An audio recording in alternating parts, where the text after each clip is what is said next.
Hi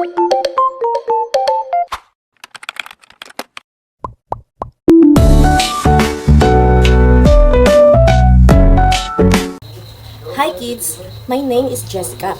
Today, I am going to show you on how to make a paper flower. So, let's go!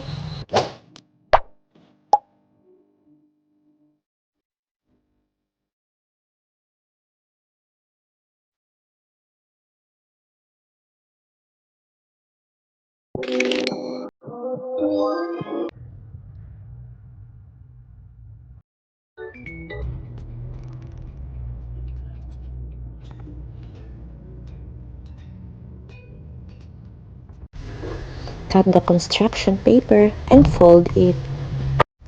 Then use the ball pen to roll the construction paper. Then use the ball pen to roll the construction. And for the petals, fold the paper and then cut into strips.